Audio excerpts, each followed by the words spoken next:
You're listening to the Full and Thriving Podcast, a place where courageous women come to break free from food obsession, heal their relationship with their body, and strive to live a life that's present, lighthearted, and meaningful. If you're listening, my wish is that this podcast serves as a catalyst that inspires you to nourish your body, nurture your mind, and energize your spirit. I'm your host, Meg McCabe, a certified life coach and eating disorder recovery coach with a PhD in having a good time. Just kidding about that last part. Anyway, thank you so much for listening and enjoy the show. Hello, everyone. Wow, I feel like it's been so long since I sat here and recorded a show on my own for the podcast. And honestly, that's because my podcast manager, Bob, has been doing an amazing job at getting awesome guests for the show. So first of all, thank you, Bob, for booking so many guests. I haven't had to create so many solo shows, but I will say it is nice to sit down and record something on my own. And I want to say welcome and Happy New Year to everyone listening. It's really exciting to be entering into 2023. I feel so empowered and inspired, and I am one of those people who loves the fresh start of the new year. I'm not someone who gets into the resolution thing really at all, but I will set some intentions. Sometimes I will pick a word of the year. Actually, side note, my word of the year is strengthen. So just strengthening so many areas of my life. But besides that, I want to say we have a really special episode of the show today. And before I get into why it's so special, I want to say that in December and part of November, we had our highest downloads yet for Full and Thriving. And we saw massive growth, which means so much. And what that says to me is that we have some pretty dedicated listeners here. And it says that you guys are sharing this show with folks you know, or maybe recommending it or writing reviews. So I want to say thank you to everybody who is supporting the show, because I feel like one of the things I'm the most confident in life is this show. I really do believe that it is going to touch many people and that it helps people. And it means a lot to me when I see the number of downloads increase, because it's something I truly believe is meant to happen. So I want to say thank you to all of you who are listening and just helping spread the word. But anyway, that is not why today's episode is so special. Today's episode is special because, as many of you know, the doors to my online recovery community, the Recovery Collective, are finally open again. They have been open since the 19th, and they will be open until February 1st. And then that is it until May. So I wanted to throw that out there. But one of my favorite things about the Recovery Collective is watching the members support and encourage each other and seeing strangers from all over the globe become friends over time. It is truly magical. As someone who is kind of a community freak, I love community. I love friendship. It means so much to me to see people bond almost, that I love seeing the members of the community support each other. And it fills me up with joy when they touch each other's recoveries in a positive way.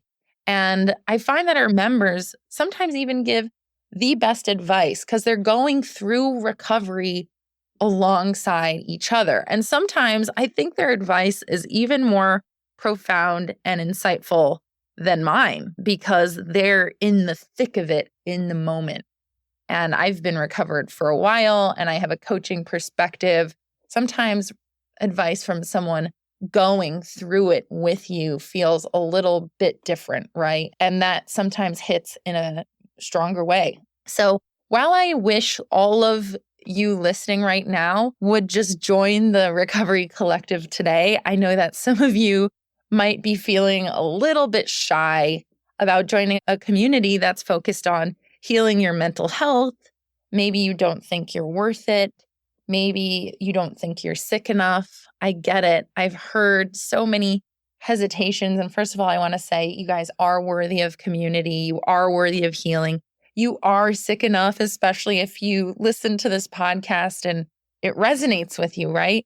So I get it. But to help you all warm up to the idea of maybe joining a community, I wanted to give you all the experience of what it's like inside. So, a few weeks back, I asked our members to send in words of support, advice, and encouragement to the listeners of this podcast to help all of you as you're all going through your own recoveries. And I hope that what these individuals share today really resonate with you. And I hope it all makes you feel a little less alone on your journey. So, big thank you in advance to Claire, Cocco, Becky, and Becca for sending in their recordings. So, without further ado, let's get started. The first thing I asked our guests today were who they are and where they're from. Hi, my name's Claire, pronoun she, her. I'm 41 years of age and live in Australia. Hey, I'm Becca. I'm 34 years old and I live in Kentucky, USA. Hi, I'm Cocco. I'm 28 years old and I'm from Solingen, Germany. I'm Becky. I'm 25 and I'm from Manchester in England in the UK. Okay, can we just pause for a second and think about that? Did you hear their ages and where they're located? This was just a random sampling of individuals in the community. We have someone from the UK, someone from Germany, someone from Kentucky in the US, and someone from Australia. And their ages range from 25 to 41 years old. And honestly, when you join the collective, you will make friends from all over the globe of all different ages. We have members who span from ages 18 all the way into their 60s, which is pretty remarkable. And it's helpful to have folks from different backgrounds with varying life experiences. Okay, so the next question I asked the members was, what words of encouragement would you like to share with the listeners today? To start, Becca shared advice that I think is really helpful for folks who have been struggling for a while now. While your eating disorder will do everything it possibly can to isolate you from others in your life and also from your true self, you are not alone. You are not the one person that recovery cannot work for, and you do deserve any and all help you are able to receive, no matter how long you've been struggling, no matter which eating disorder you may have, no matter how you feel it might be compared to anyone else. Your race is your pace. Your recovery journey is your recovery journey. And as frustrating as it can be, it just takes the time it takes. There is no universal recovery timeline or trajectory. And no matter how big or how small they may seem, acknowledging every single win can make a huge difference when you feel like you have gotten nowhere in recovery or struggle to see any of the progress that you absolutely have made. Becky and Cocco had more encouragement to add. I want to say that even if you don't want to recover, you're in denial or you're scared, it's okay. You don't have to be 100% committed straight away. Everything can be taken in baby steps and your mind will catch up if you take it slow, but you don't have to do all this alone. Like Mega said before, it's about building up your recovery muscle. You're not alone. I know that our eating disorders often make us feel so isolated and lonely, even if we're around other humans maybe. And yet I want you to know that inside the collective, there are many, many people with similar struggles and experiences you might have and who are ready to be there for you if you want to. The next question I asked our members was, what has been a turning point for you in your own recovery so far? Becky starts us off here with a turning point that really sounds a lot like looking at the big picture in her life and recognizing that the eating disorder was just not a good fit anymore. My eating disorder was anorexia, and I relied on this to numb my emotions when I had a lot of difficult things going on in my life. I was battling anxiety, depression, and PTSD, and this seemed to be the way that I coped with it. My turning point was realizing that even though it numbed the bad things, I also couldn't feel the good things either. So what was the point? My life was getting very exciting, but I felt physically and mentally exhausted, and it was taking a big toll on my body. I was about to start my dream job, and I wanted to be able to feel physically capable and feel the excitement and empathy again. I realized that the only thing that was wrong in my life anymore was the eating disorder. I started listening to Meg's podcasts, and that turned the tables for me and made me realize that there was another way and I could find happiness and peace again. Deleting my calorie apps and throwing my scale was the best thing I could have done, and it's lost the power over me now, and I don't even think about those things. Cocco's turning point is one that I really cherish because it involves working with an eating disorder recovery coach. And I think it's a helpful reminder to all of you who are on the fence about building your recovery team that hiring the right professionals for you can make a massive difference. I would say when I started working with my coach over a year ago. Before I made that step, I tried recovery on my own a bit, and I was completely sure I don't need help. I'll do this on my own. I don't know, I figure everything out, and well, all that kind of bullshit, actually. I mean, there are surely people who can do that, but I soon reached a point where I had to admit that this concept doesn't work for me.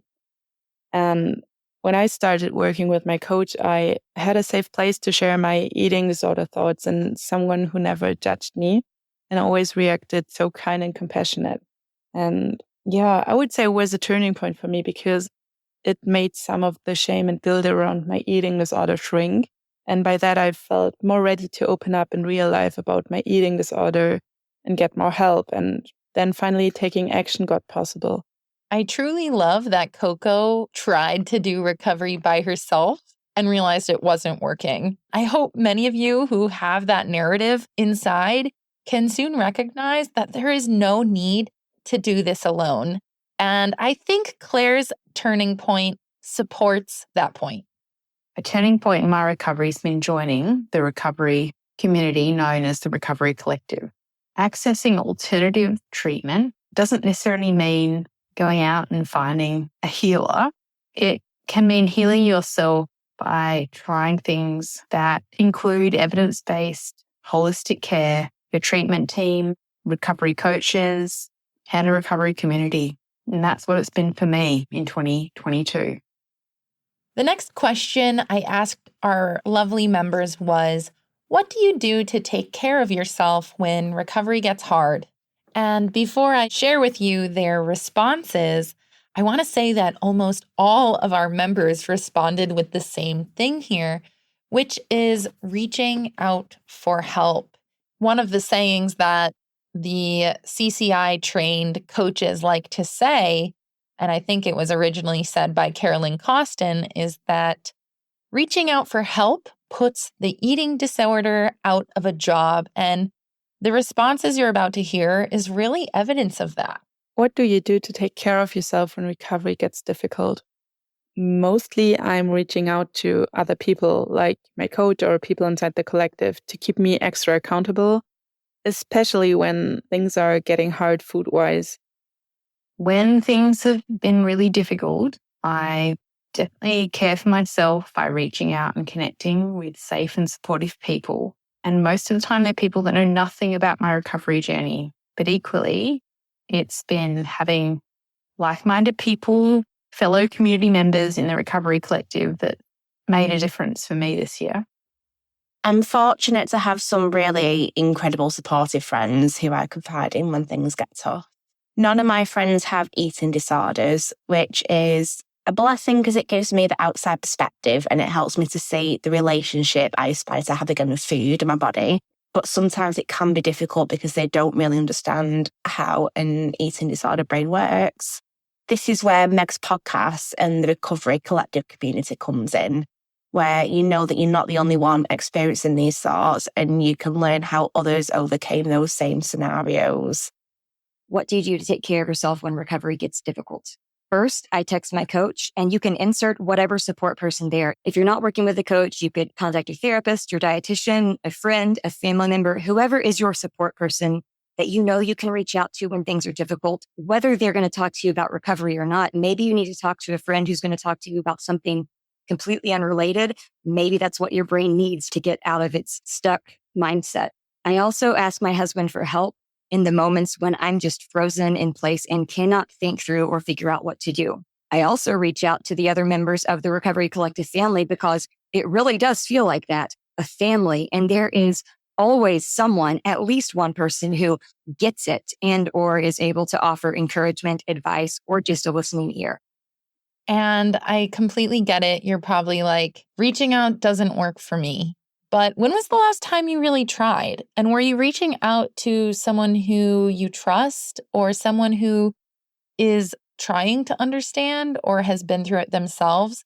Maybe you're not reaching out to the right person. And one thing I love about the community is that people inside the community don't need an explanation. You don't have to sit there and prove to them that you have an eating disorder. You don't need to educate them on what eating disorders are. They already know. So the understanding is there, the compassion is there, and the support feels a little bit better. Reaching out is a very effective way to take care of yourself and simultaneously battle the eating disorder at the same time. In addition to reaching out for help, some of our members also mentioned some of their favorite coping skills that they use when things get hard. And if coping is difficult for you, take advice from some of these ladies. They have some really good ideas. And at the same time, I try to take care of myself by doing things from which I know that they're kind of good for me. Even if I sometimes don't like to do them. Like, I don't know, going outside at least once a day or committing to my meal plan. Those both are actually the hardest ones, to be honest. But also doing some journaling or taking my meds, going to bed earlier, and all that. I try to include those things as a kind of non-negotiable part of my daily schedule, I would say, and therefore throw some of other things out which aren't that important maybe, or which can be postponed, like also social events sometimes. And I would say by that, I'm creating some more me time I can use for things I really enjoy, like playing guitar or diving into Harry Potter or a good thriller or crime book, listening to music or audiobooks, and yeah, kind of simple things, I would say. I also try to think of things that are very specific to me because a lot of typical self-care type suggestions are not necessarily practical or doable for various reasons for me. So on the most basic level, I have my go-to comfort shows.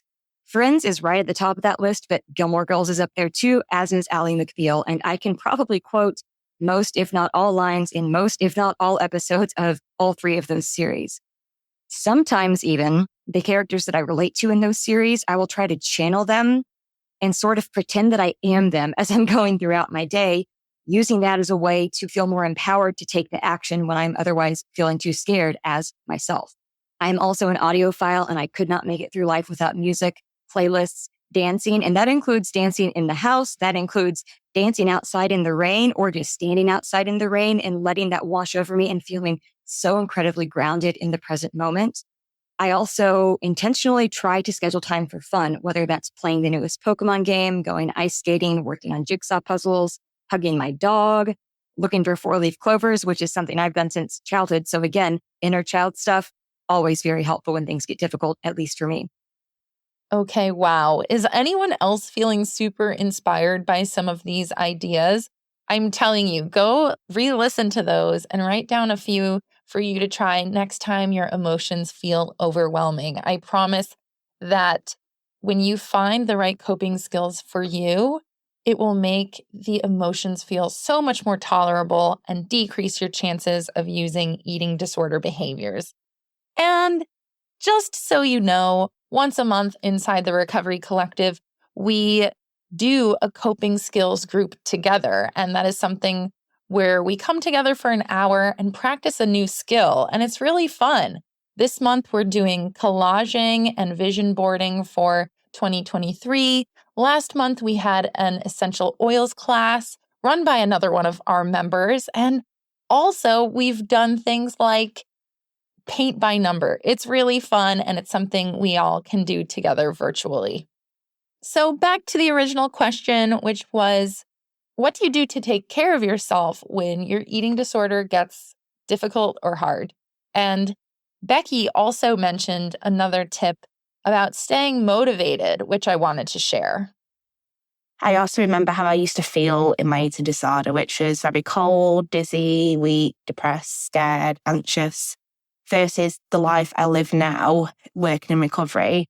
And all my relationships are so much stronger. I have so much empathy for people, and I have the space to enjoy life, and I don't obsess over food or weight anymore. Honestly, I love that. A quick reminder that your life is so much better now that you've started working towards recovery, or maybe that you've already made it there. It's really good to remind yourself how far you've come. And I promise, sometimes it might feel like you're just running through sludge, not making any progress. But if you look back 6 months or a year, that's when you start to see the difference.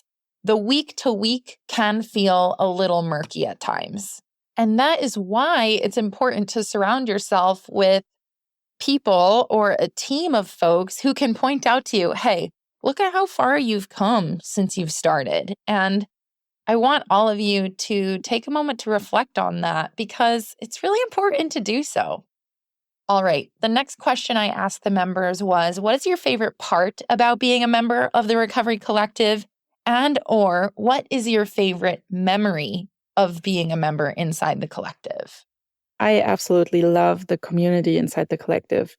I feel that we all truly care about each other and that we are there for each other to cheer somebody on, but also to be compassionate about possible setbacks, which tend to happen during recovery. And I love that it's a non-judgmental safe space for me. And I would say the highlight was definitely to meet up with some of the humans inside the collective at our retreat. That's right, folks. You did hear Cocco correctly. We did have a Recovery Collective retreat last year, all the way in Portugal, which was super fun. And of course, not all of our members were able to make it, and we were thinking of them every single day.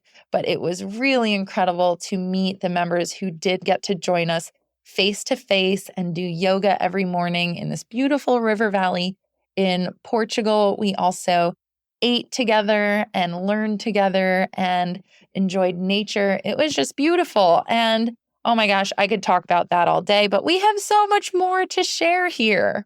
And if you do want to join the retreat, you have to become a member of our community to do so. Okay, back to the favorite memories here.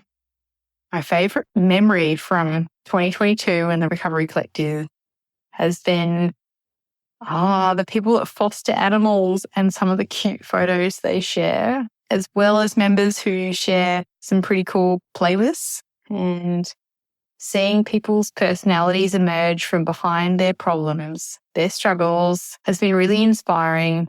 It's helped me to connect with some of my authentic, healthy self, non-ED parts. Can I just say that what Claire just said is one of my favorite quotes of this entire episode, which she said, one of her favorite parts is seeing people's personalities emerge from behind their struggles. And that means so much to me because that's what community is. It's coming together with a shared purpose, but bringing your own special personality into that community. And you'll find, and you can even tell here on this episode, everyone brings a different energy, different interests, different passions, different life experiences. And as you exist in the community, you get used to those little personalities and quirks, and you know who you can talk to about music. You know who you can talk to about animals, motherhood, and then you have the friends who you can lean on when things are stressful or difficult. And it's just really cool because we're not talking about our eating disorders all the time. We're talking about life. Honestly, it's probably the fact that I can show up as myself, feel welcomed, feel like part of the Recovery Collective family and participate and contribute to the community in any way whatsoever.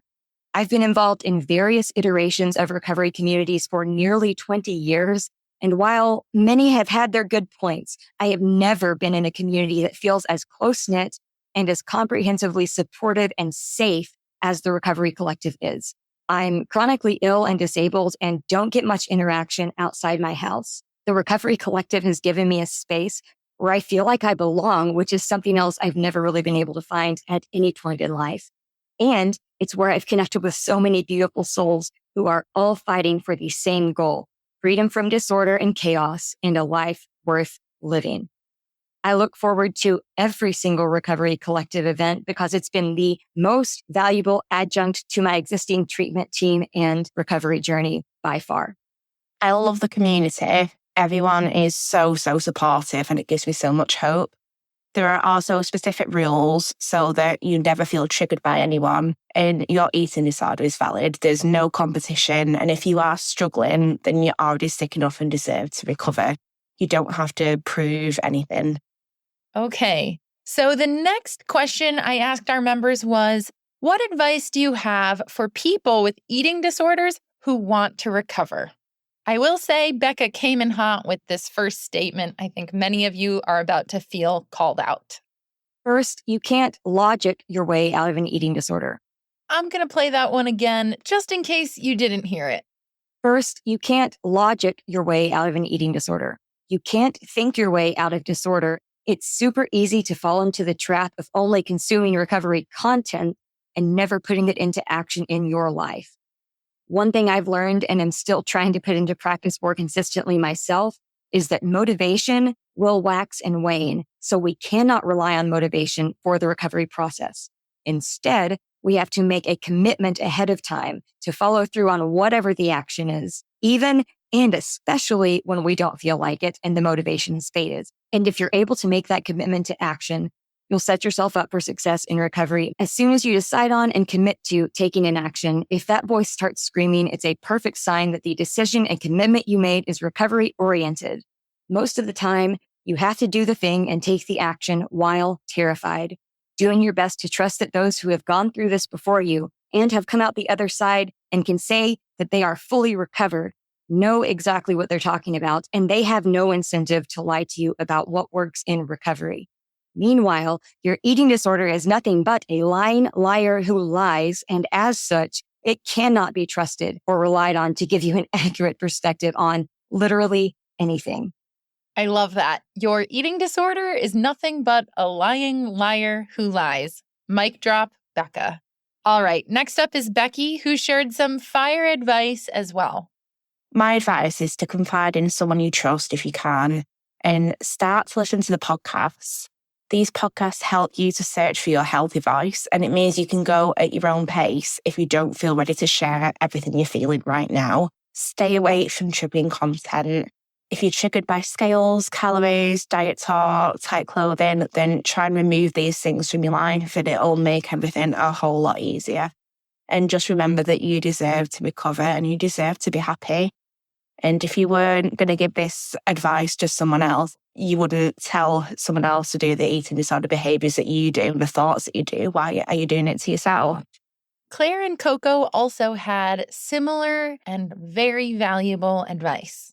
Just be brave. Try something different. If we never try, we never know what could be possible. Basically, don't wait until you feel ready for recovery. There's no wrong or right point to start. Like, I'm in recovery for more than a year already and still don't really feel ready for it. Yet I would say I'm making progress little by little. Your eating disorder will always find reasons why it's not the right timing, not that bad, and I don't know, all that. So yeah, I would say the best timing is now and don't wait any longer. I gotta say, Claire and Cocco are totally right with that one. It can be really easy to get sucked into maybe prepping for recovery or telling yourself that you will start your recovery journey when something else falls into place. But really, there's no better time than now because you do not deserve to live with your eating disorder any longer than you already have. And the final question I asked our amazing humans was, what is your favorite recovery mantra? By the way, if you're a Disney fan, you're definitely going to want to write the next one down. One that is very specific and special to me is doing it for Disney. That is one that I created because my husband and I honeymooned in Disney World in 2011, and we've not been able to go back since. One of my biggest goals for recovery is to be able to go back down to Disney World and not only go there, but also enjoy all of the wonderfully amazing food that the Disney parks have to offer. Here are a few other mantras that our members shared, and I'm also going to have a little chuckle with this one because for those of you who are saying you're not really a mantra person, we have people like that in our community too.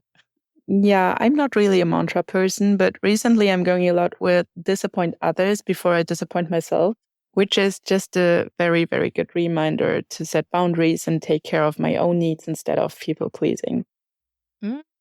People pleasing sounds familiar. I'm sure many of you could use that mantra. Thank you so much, Cocco, for that one. And Becky had a really good reminder as well. One of them is eating disorder related. It is, you are not meant to fit your clothes are meant to fit you, which I got from Ro online.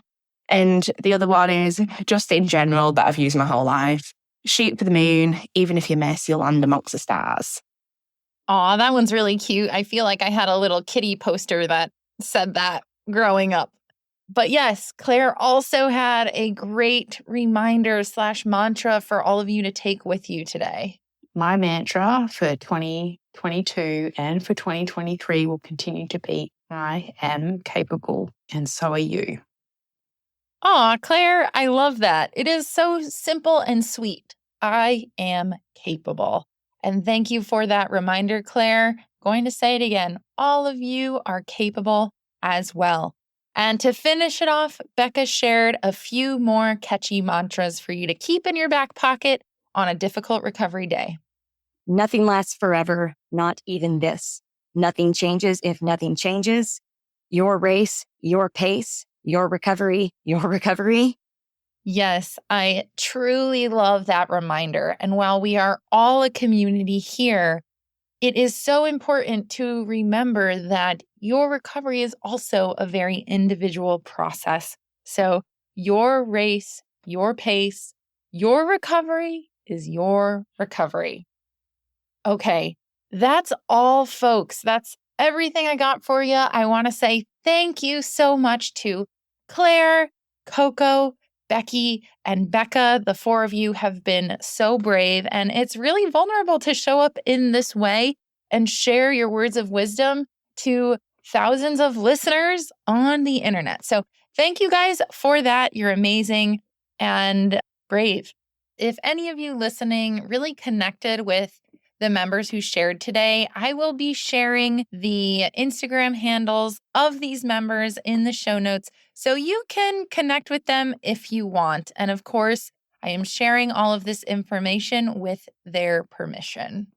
If you enjoyed this episode and you feel connected to some of the members who shared today, I promise you, you're going to love our community, the Recovery Collective. And I've said this already, but the doors of the Recovery Collective are open today until February 1st. So if you want a community, I highly recommend you use the link in the show notes or go to recoverycollective.mykajabi.com to sign up right away. And I promise you are absolutely going to love it. And just as a reminder, we only open our doors 3 times a year. And this is the first time in 2023. And again, little side note, now is honestly the best time of the year to join because you will get all of our recorded workshops from 2022 for free. And by the way, that is like Recovery Netflix. I think we have close to 100 hours or more recorded on our 2022 library already, just waiting to be watched and reviewed for you to learn from. Isn't that cool? So check that out. And I didn't mention this before, but that 2022 library of content will disappear for those who join later in the year. So you will not have access to all of that free content if you do not join before February 1st. All right, guys, that's it. I'm so excited. This was such a fun episode to record. And I want to say thank you all for listening to the Full and Thriving podcast today. It means so much to me to have you here. I care about you guys. I think about you. I hope you are doing well in your recovery and doing recovery as boldly as possible.